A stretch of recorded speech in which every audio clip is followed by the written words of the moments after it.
Sahabat dan saudaraku, mari menggunakan waktu mempelajari firman Tuhan hari ini.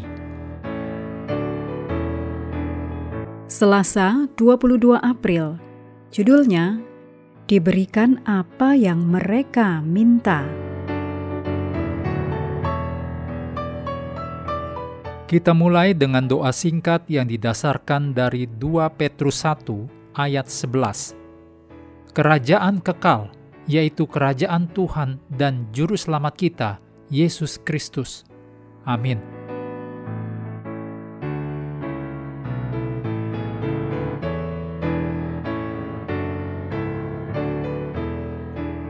Seperti yang ditetapkan semula, Israel tidak akan memiliki raja manusia seperti yang dilakukan bangsa lain.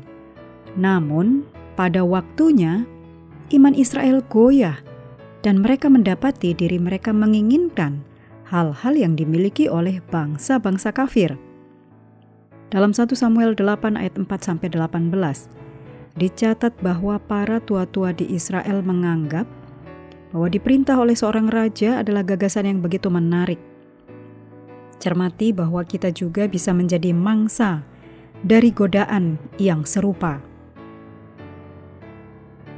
Penting untuk diperhatikan bahwa meminta seorang raja adalah penolakan terhadap pemerintahan Tuhan atas umatnya.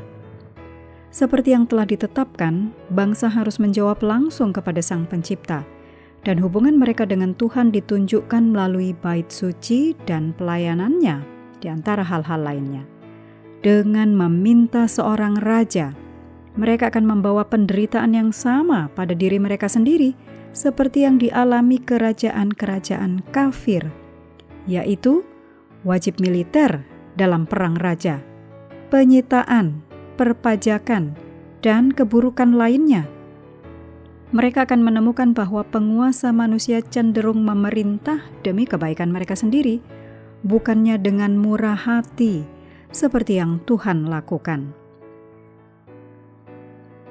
Juga pengaturan baru itu akan permanen, yaitu bangsa Israel akan diberikan apa yang mereka minta, tetapi ketika mereka menyadari bahwa itu adalah penurunan, mereka akan terjebak dengannya.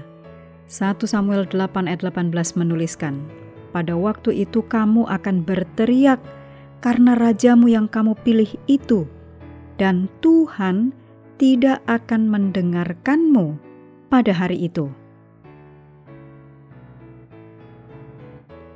Tuhan mengetahui kelemahan umatnya, dan Tuhan sejak awal sudah mengetahui bahwa Israel akan meminta seorang raja manusia.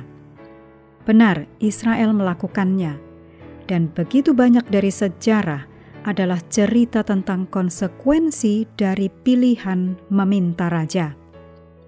Dalam Ulangan 17 ayat 14-20, perhatikan bahwa Tuhan tidak berkata, "Aku akan memberi mereka seorang raja," melainkan umat Tuhan yang memutuskan bahwa mereka menginginkan seorang raja. Tuhan menempatkan pengamanan untuk melindungi umatnya dari beberapa kejahatan pemerintahan manusia. Meskipun, seperti yang ditunjukkan oleh sejarah bangsa dan raja-rajanya, pengamanan dari Tuhan tersebut sering diabaikan. Kita hanya perlu melihat sejarah Israel setelah mereka memutuskan memiliki seorang raja, agar dapat melihat betapa buruknya keadaan mereka di bawah pemerintahan raja-raja ini. Meskipun beberapa raja lebih baik dari yang lain, bahkan raja yang baik juga berbuat salah. Misalnya, Daud dan Batsheba. Dalam banyak kasus, bangsa itu hidup di bawah kekuasaan raja demi raja yang melakukan apa yang jahat di mata Tuhan. Dicatat dalam 1 Raja-Raja 11 ayat 6, 1 Raja-Raja 15 ayat 26, pasal 16 ayat 30, juga 2 Raja-Raja 3 ayat 2, dan juga seterusnya. Pada saat itu, atau bahkan sekarang ini, semua pemerintahan manusia memiliki satu kesamaan, yaitu orang berdosa memerintah orang berdosa lainnya.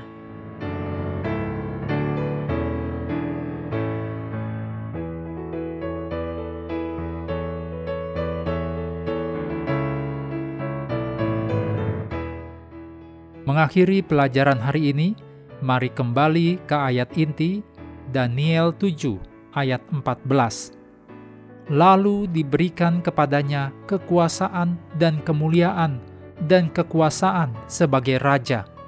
Maka orang-orang dari segala bangsa, suku bangsa, dan bahasa mengabdi kepadanya. Kekuasaannya ialah kekuasaan yang kekal, yang tidak akan lenyap, dan kerajaannya ialah kerajaan yang tidak akan musnah. Sahabat juga perlu melengkapi waktu untuk bersekutu dengan Tuhan setiap hari. Dengan bacaan Alkitab sedunia, percayalah kepada nabi-nabinya yang melanjutkan dari Kejadian pasal 6. Tuhan memberkati kita semua.